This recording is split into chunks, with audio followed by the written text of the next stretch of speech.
परम प्रेममय श्री ठाकुर मेरे, परम आराध्य जगत जननी श्री बड़मा, परम पूज्य पास श्री बौद्धा, परम पूज्य पास श्री आचार्य देव तथा गुरु परिवार के सभी के चरणों में मेरा अभूमिष्ठ प्रणाम।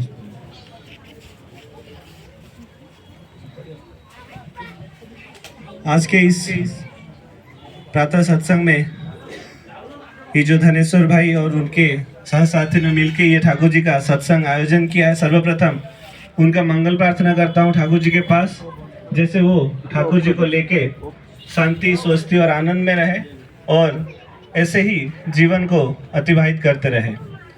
बहुत सुंदर भाव से धनेश्वर भाई बता रहे थे कि वो डेली ऑफिस में जाते हैं, कुछ ना कुछ ठाकुर जी के बारे में बताते रहते हैं और उनका काम है कि लोगों के पास जाके ठाकुर जी का बात कहना।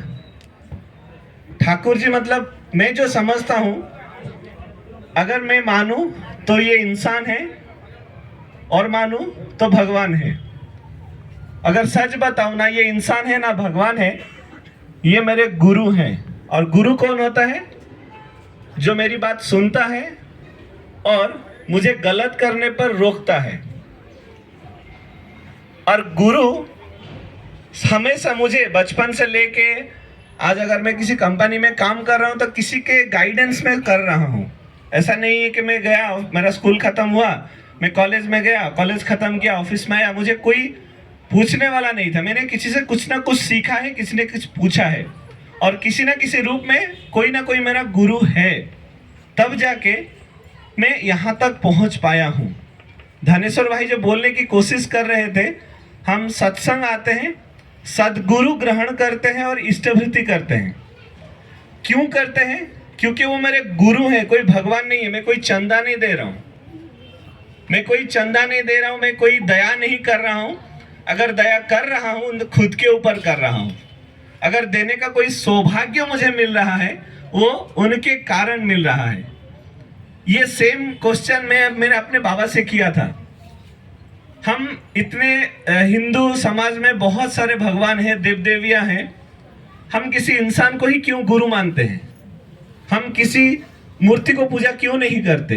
क्योंकि मूर्ति को क्यों नहीं गुरु मानते हैं? हम एक जीवंत आदमी को ही क्यों गुरु मानते हैं? तो पापा कुछ नहीं बोले, कुछ देर बैठे, बोले कॉलेज गए थे? बोला कॉलेज गया था। कॉलेज में क्या पढ़ाया? बोले फिजिक्स था आज क्लास। फिजिक्स में क्या पढ़ाया? ना न्यूटन्स का लॉ पढ़ाया गया। तो बोले खुद न्यूटन आए थे पढ़ाने के लिए?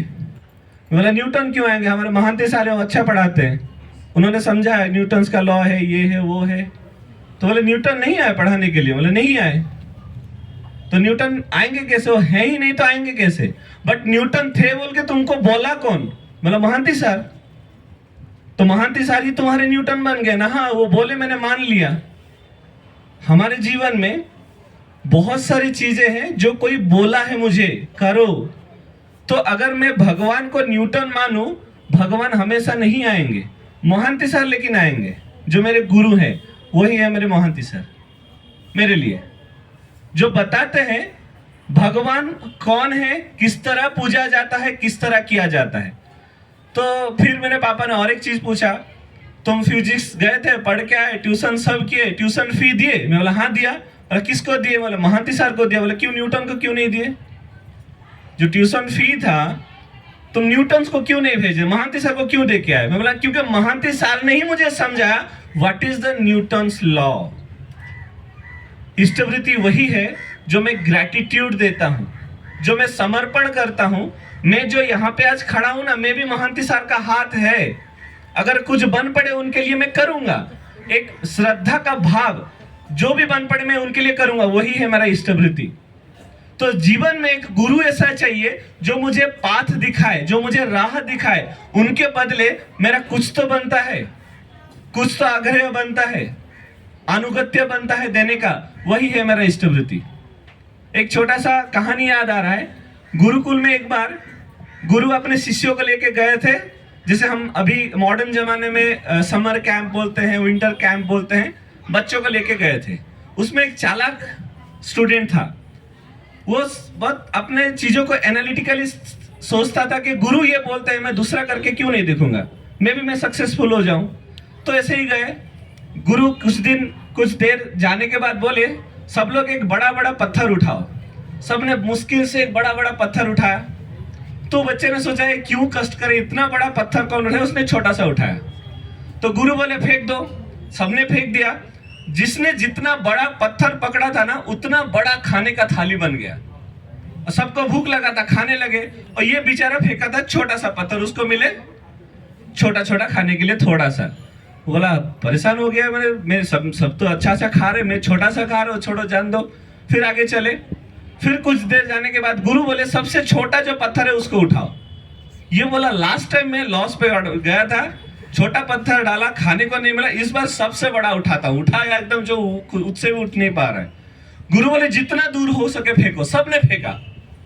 जितना दूर गया उतना बड़ा रेस्ट लेने के लिए उनके लिए एक बेड तैयार हो गया। वो बेचारा फेंक नहीं पाया, पास में फेंका, छोटा सा बेड बना उसके लिए, सो भी नहीं पाया।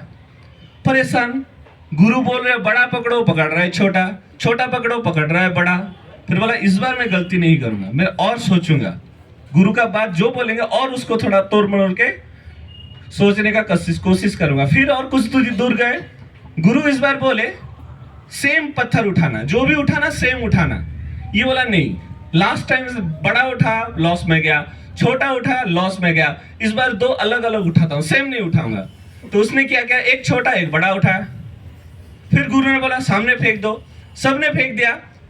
सबने समान पत्थर लिए थे, इसलिए समान साइज का चप्पल बन गया। और इसने फेंका एक बड़ा एक छोटा, ना पहन पा रहा है ना छोड़ पा रहा है। तो कहने का मतलब है, जब मैं अपना बुद्धि लगाता हूं कुछ चीज करने में जिसके मुझे आइडिया ही नहीं है, समझ भी नहीं है, और गुरु का बात मानने का मुझ में वो आसार भी नहीं है, क्योंकि मैं कुछ करता नहीं हूं। तो जब पता चला बाकी जो शिष्य थे वो गुरु के लिए उनका भक्ति था या नहीं था मुझे पता नहीं, लेकिन गुरु के लिए वो कुछ करते थे।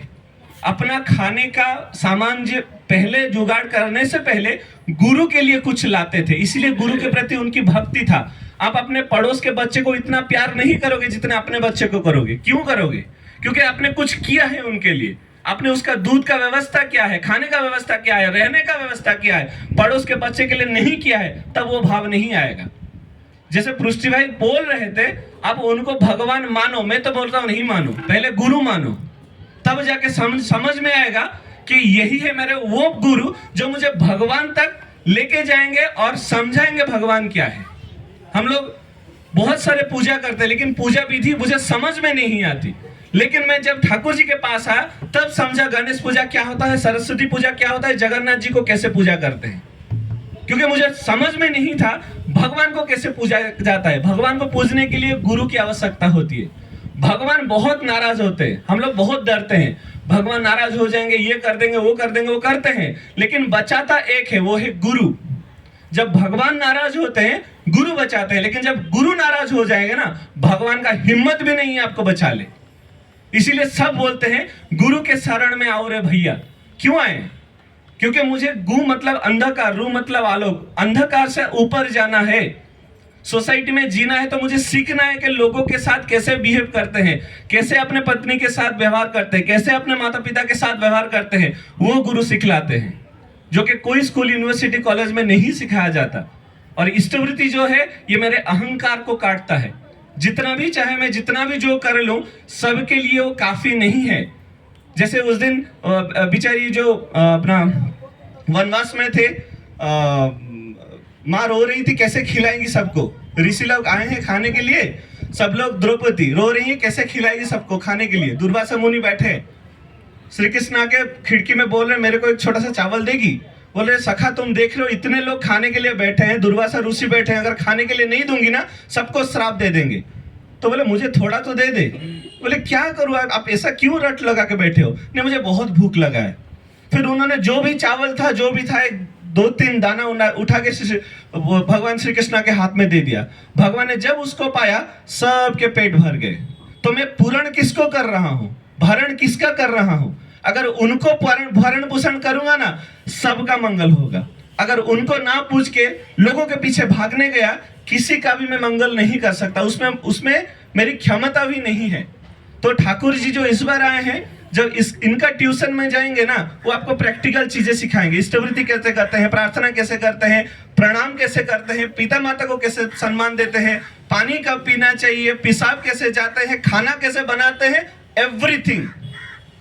इट्स नॉट अबाउट कि हम आए, ठाकुर जी को फूल चढ़ाए, कल सुबह भूल गए मुझे क्या करना था। Each and every moment. आप सब लकी है कि धनेश्वर भाई आपके साथ है। एटलीस्ट ऑफिस में आपको 10 मिनट सुनने का मौका मिल रहा है। बट धनेश्वर भाई से रिक्वेस्ट है, आप मत बताइए वो लोग सत्संग नहीं आ रहे। अब बोल रहे हैं ना आप सत्संग, आप तो बोल रहे हैं हम क्यों सत्संग आएंगे, लेकिन धनेश्वर भाई अपना काम कर रहे हैं। वो चाहे 10 मिनट हो, 5 मिनट हो, ठाकुर जी के बारे में वो व्याकुल है, इसलिए आप सबको बता रहे हैं। लेकिन आप सबसे भी अनुरोध है, अगर धनेश्वर भाई को आप लोग प्यार करते हो, ठाकुर जी के पास आके देखो, क्योंकि वो आदमी ठाकुर जी से प्यार करता है। वो उनको पता है कि ठाकुर जी के पास आने से ही आपका मंगल है, उनके पास जाने से कोई मंगल नहीं होगा। इसलिए दया करके जिन्होंने भी इस दीक्षा लिया है, समझने की कोशिश कीजिए क्या होता है। ये 2024 है, कोई आपको ठगेगा नहीं, ना ठग पाएगा, ना वो कोशिश भी करेगा। लेकिन ये 2024 है, इसलिए आप लोगों को भी सजग रहना है। मुझे गुरु के पास जाना है, क्योंकि आगे का समय बहुत कठिन है। मुझे गुरु ही बचा सकते हैं, गुरु ही आगे लेके जा सकते हैं। बस इन्हीं शब्दों के साथ मैं अपना वक्तव्य रखता हूँ। जय गुरु।